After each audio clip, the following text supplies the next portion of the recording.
Hey everybody, it's your girl Dr. Letitia, and we are back with another episode of Coffee and Conversations.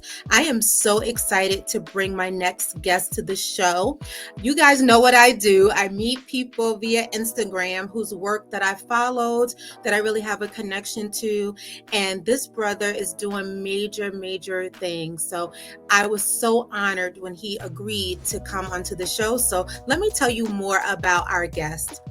Stephen D. Kniffley Jr., PsyD MPA ABPP, is Spalding University's Chief Diversity Officer, an associate professor in Spalding University School of Professional Psychology, and coordinator for the Collective Care Center Racial Trauma Clinic. Dr. Kniffley's area of expertise is research and clinical work with Black males and the treatment of race-based stress and trauma. Dr. Kniffley also serves as an organizational diversity consultant and works with law enforcement departments on addressing conflicts between communities of color and police officers. Dr. Kniffley has written numerous books, book chapters, and articles on Black male mental health, Black males in the criminal justice system, racial trauma treatment and training, and academic achievement. Additionally, Dr. Kniffley was recently selected as one of Louisville's top 40 under 40 for 2020, a recipient of the 2020 MediStar Healthcare Advocacy Award, a 2021 Louisville Healthcare Hero, and the inaugural recipient of the University of Louisville Diversity Leadership Award. Please join me in welcoming Dr. Stephen Kniffley to Coffee and Conversations. Thank you so much. Thank you, Dr. Kniffley. Wow, I am so honored to have you here on the show. Yeah, thank you so much for having me here. Certainly appreciate the opportunity.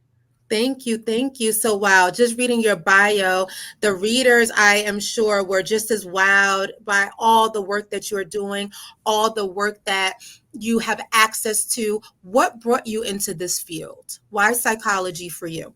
Sure.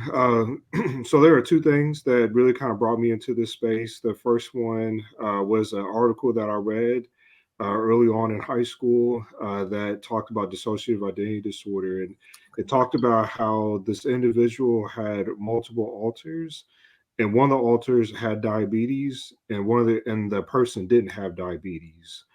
And so I thought about how powerful is the mind that it can literally give and take away disease for folks. Mm, And so when I think about my work with Black males, I'm always thinking about how can we put Black males in a position to where they can literally change their minds and then change the circumstances around them.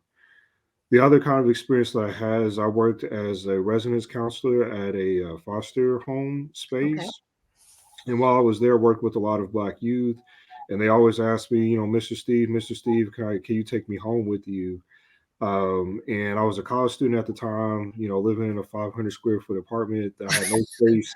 I was barely taking care of myself at that Mm-hmm. point. But two things I promised myself is that I wanted to get the skills that were needed to better help those kids. Then I would actually go back and get one of those kids myself. Wow. And so I became a psychologist and also I'm a foster parent as well. Oh, wow. Awesome. Awesome. You know what? We share because I used to work for an agency where I was actually one of live-in parents for young people who were in the foster care system. And so we actually all lived in the house together and, really raised, one another. I was quite young doing that work, but it was so impactful in my early work in this field. And it has really shaped the work I've continued to do.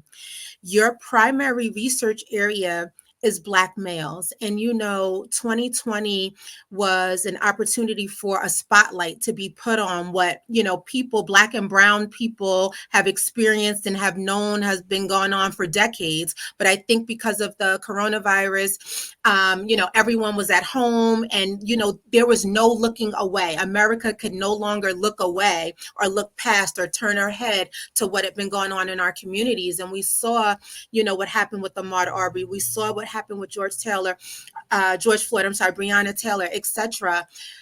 Where are you with providing services to Black men who are just dealing with what the world saw, but they're dealing with it on a daily basis. Where do you find the strength as a Black male yourself to do this work?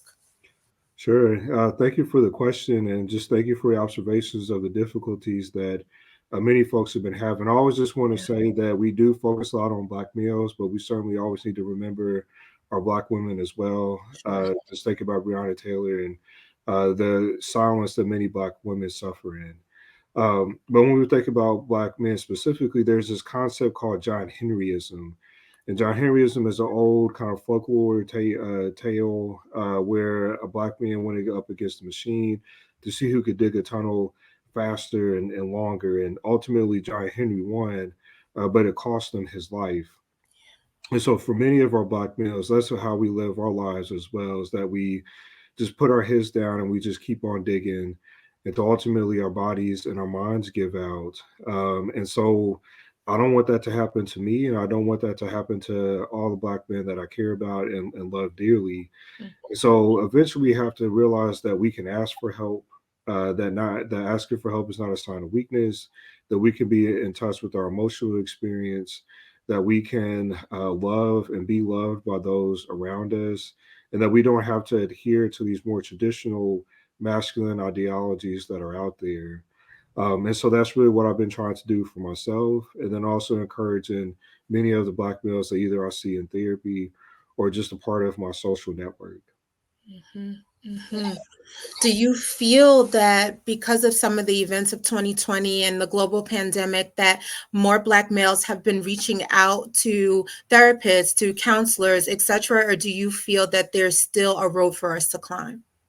I think it's a both and. Okay. If we see some of the unfortunate like public displays that we've seen from kind of more celebrity folks in the last Mhm. year, many Black males are just more open in terms of their difficulties, Right. which is great because it allows us to see that Black males can struggle too. But we're still seeing a lag when it comes to the number of Black males participating in therapy. And that happens for a couple of reasons. There's still a stigma connected to Black males seeking therapy out. We are the least likely group to participate in therapy, even though we are the group that benefits the most from the experience. Another difficulty is access. Many Black males are only able to receive their services either in the prison setting, which is now our largest community mental health center, or through emergency hospitals. Yes. And neither one of those is a great place to go for ongoing services. So we need to increase access because so many of us are just private pay. How can we support folks through a sliding scale fee, through working with Right. insurance companies, et cetera? And then the last piece is just representation. Black males make up 0.5% of all psychologists here in the US. And so if I wanted to see someone that looked like me, would almost be impossible to do so. And so, as we think about how we could best support folks, it's increasing that access, it's reducing that stigma, and encouraging more of us to get out into the field. Absolutely. It's so interesting because, growing up young, I've been doing this now. This will be year 24 for me.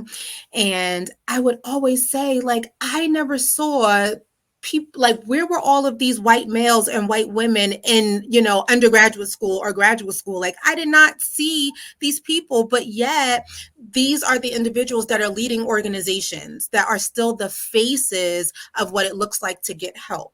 And we have to continuously show faces like yours, faces like mine, so that people recognize that we are still, there's still those of us that are here to do this work in this way. Tell me what you think the biggest barrier is to Black males or women receiving services. We know that equity is an issue. We know that access is an issue, but what else? What else do you think a big barrier is? Sure, and kind of an additional barrier for us to think about here are culturally appropriate treatments. Yes. So we traditionally think about mental health as something that was started in the late 1800s by a bunch of white, middle class, Mhm. heterosexual, mostly racist individuals, and then have tried to apply those type of therapeutic approaches to Black and Brown folks. And there's some difficulty with that because those don't go well. Yeah. So when we think about traditional approaches, they focus on one area.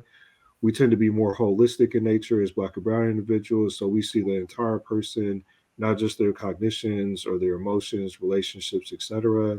And so when we try to teach folks based on just those modalities, number one, we don't have enough research to support their use. Number two, they don't have good cultural overlay. And then number three, we're unable to have conversations around race and racism or prepare to have those with our Black and Brown clients. So many of us, we just kind of glaze over the fact that that person is different from us, even though that has a significant impact on the therapeutic process. Absolutely. Absolutely. And I think it's so important for us to really continue to spread the message that, like, you don't have to have a negative therapeutic experience, right? Like, you are supposed to enjoy going to therapy, enjoy meeting with your provider. And I think that sometimes, especially for Black and Brown folks, we can just get into a space where we just take it, we just accept it, and I don't think that we can continue going in that direction. We have to advocate for appropriate services that are racially, open. Dr. Kniffley, what advice do you have to young practitioners getting into the field, providing these services? What would you say is the number one thing for them to hold on to? So what we do know as Black and Brown clinicians entering the field is that we are more likely to be underpaid and also more Mm, likely to be underworked, overworked. And so, as we think about some advice that I would offer up, is that it's important for us to go to graduate schools where people are going to pay for us to go there, rather mhm. than taking out all of these student loans, like I did myself, that cause us to make choices that might not be either a in our best interest or in the best interest of the people that we care about and that we wish to serve.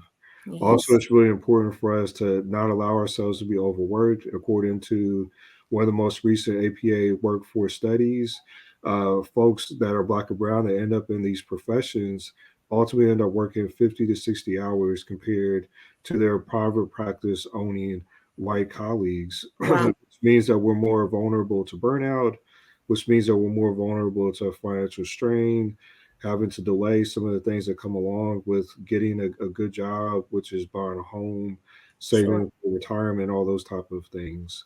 And so making sure that we are doing our due diligence in terms of finding programs that are going to support us financially, finding programs that are going to support us from a cultural standpoint, but then also not settling for those jobs that are going to lead to early burnout for us. Those are kind of two pieces of advice I would offer up. Thank you so much for that. Last point, your bio spoke so much about the work you do in racial trauma. Can you define racial trauma for us?